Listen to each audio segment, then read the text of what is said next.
Hi, everybody. This is Pastor Andrea Walker. I'm the new pastor here at St. Paul's, and I'm here to welcome you to Vacation Bible School. The theme of our Bible school this year is Renew, and we're going to be talking about seeds and soil and planting and growing.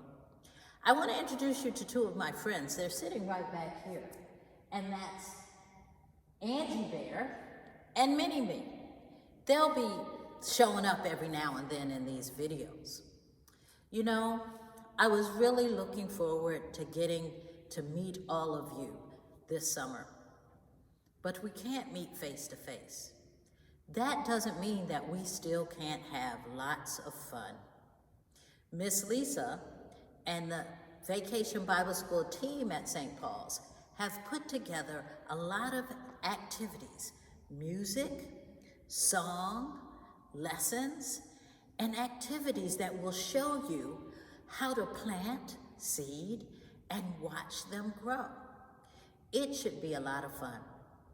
So, I thought it might be a good idea if I started a garden next to my house. So come, go with me and see how it's turning out.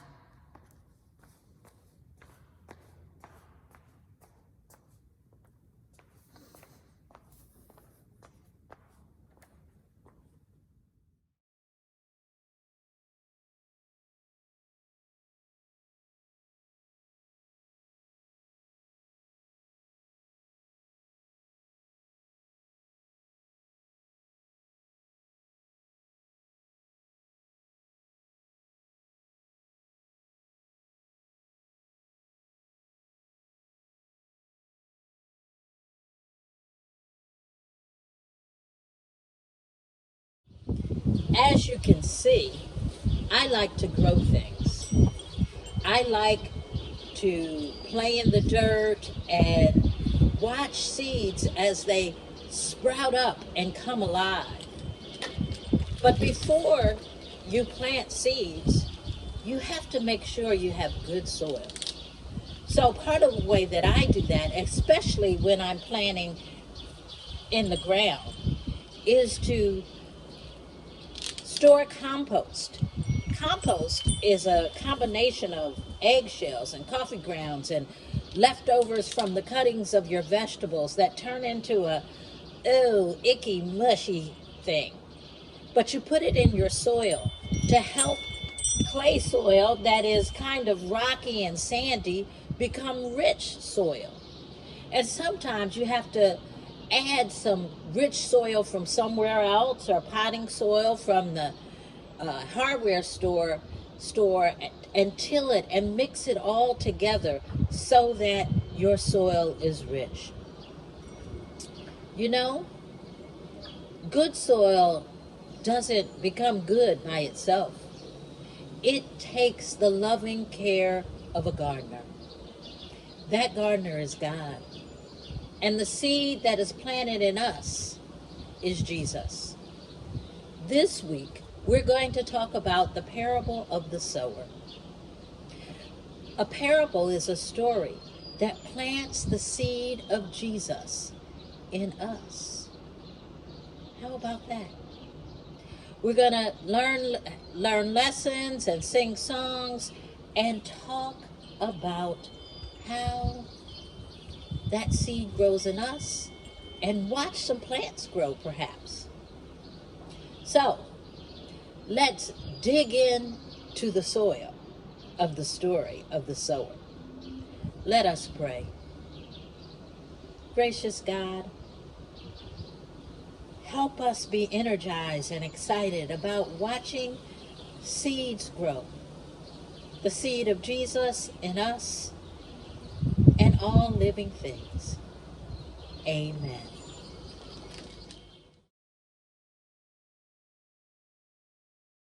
Hallelujah.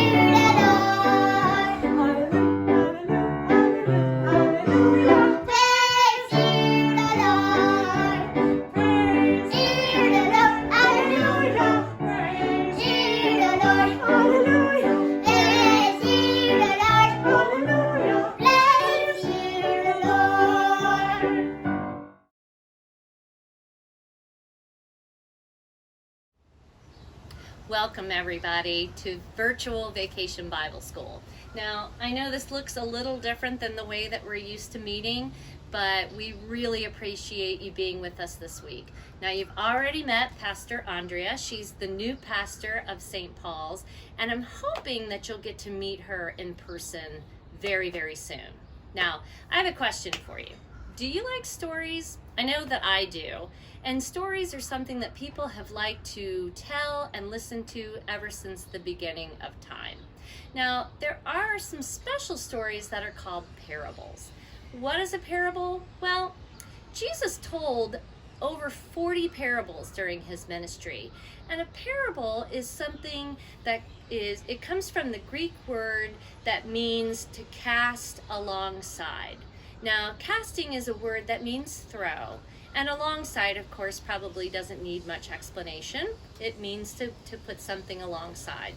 And so a parable takes something that may be a new idea and puts it against something that you may already know. And Jesus used these parables to teach people about God in ways that they would understand and remember. Now, back in the time of the Bible, people lived quite a bit differently than we're used to living here in the metropolitan DC area. There was a lot of farming, there was fishing, there was sheep herding. Their lives were very simple then, but one thing that stayed the same back in Bible times as it does today is that people's faith was very important to them. Farming was used a lot in parables. In fact, the Jewish holidays of Passover and Pentecost are tied to certain harvest festivals.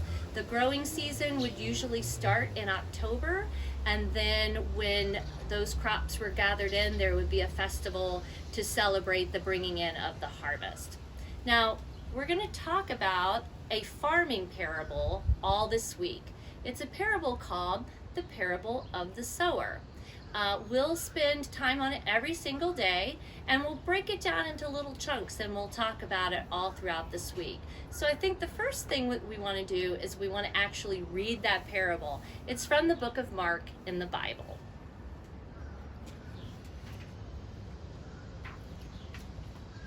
Again, he began to teach beside the sea. Such a very large crowd gathered around him that he got into a boat on the sea and sat there, while the whole crowd was beside the sea on the land. He began to teach them many things in parables, and in his teaching he said to them, "Listen, a sower went out to sow. And as he sowed, some seed fell on the path, and the birds came and ate it up. Other seed fell on rocky ground where it did not have much soil, and it sprang up quickly since it had no depth of soil. And when the sun rose, it was scorched, and since it had no root, it withered away. Other seed fell among thorns, and the thorns grew up and choked it, and it yielded no grain. Other seed fell into good soil and brought forth grain, growing up and increasing and yielding 30 and 60 and 100-fold. And he said, let anyone with ears to hear listen." Now, the first really interesting thing about this story in the Bible is that Jesus' ministry is getting so popular that he has to go out into a boat to preach because the crowds are pressing in on him and people can't really see or hear him well. And he's kind of getting crushed. So he goes out into a boat on the water where people can see him and Jesus can talk to them and he can tell the parables. Now, do you like to plan things? A sower is a person who plants. So the parable of the sower is about a farmer or a gardener. Now, today, farmers have fancy machines that they use to plant all different kinds of seeds. But back in the Bible days, those things didn't exist. So a sower would carry a seed bag, he would wear it over his body like this, he would go out into the fields, and he would throw the seed out over the tilled soil, or the soil that had been prepared for growing. And he would just throw the seed wherever it needed to go. This was called broadcasting the seed. Remember when I told you earlier that to cast meant to throw? Well, I think you can probably figure out what broadcast means then, right? You're casting, throwing the seed, and broad over a broad or wide area. And that's what the sower would do. Now, I have some seeds for you to broadcast. I'm going to mail these to you, so look for these in the mail in a day or two. And when you get these, ask mom or dad first.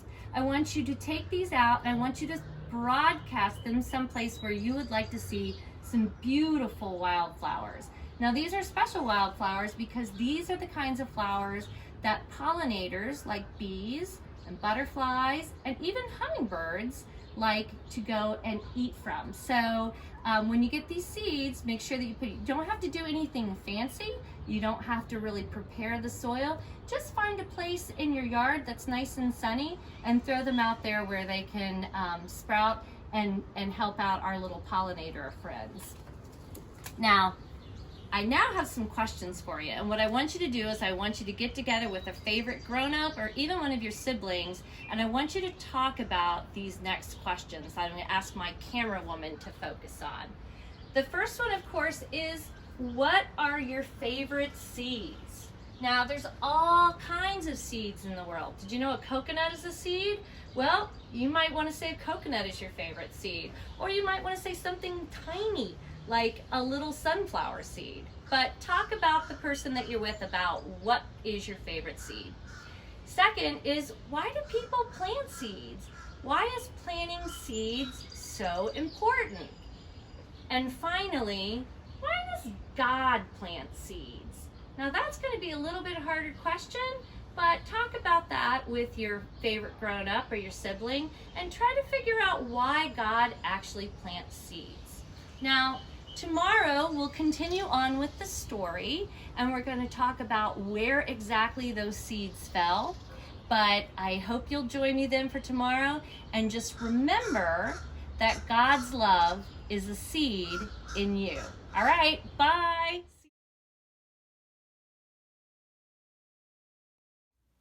Hi everybody, it's Miss Nancy, your arts and crafts teacher for VBS this year.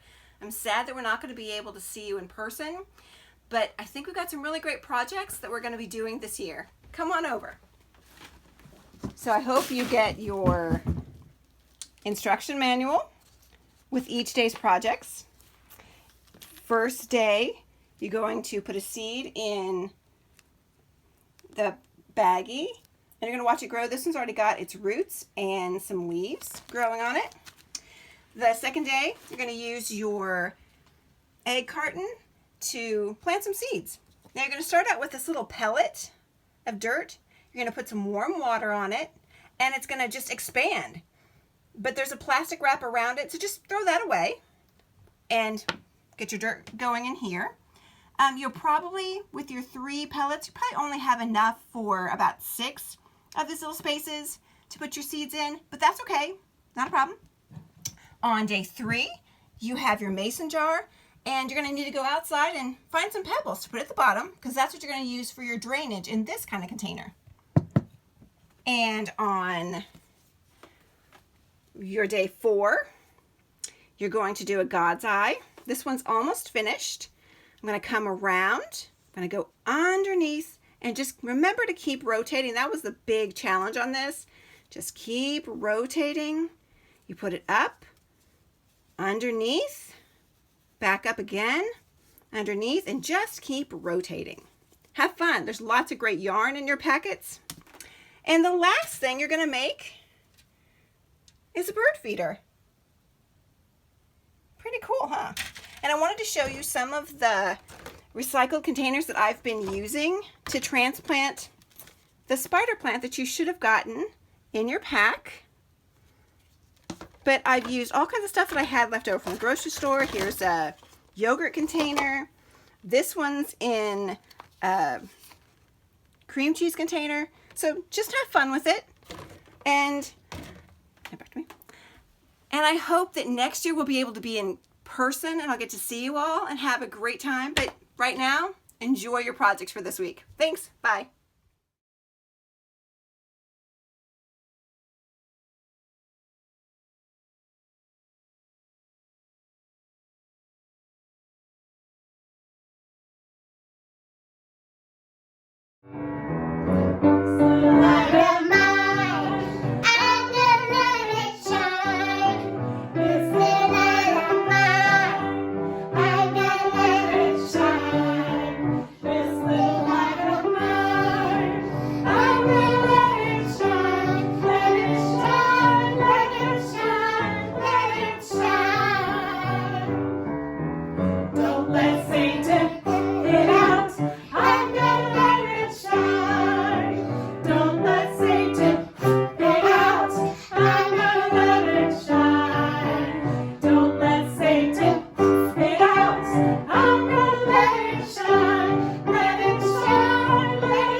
enjoy Vacation Bible School, and you'll come back tomorrow.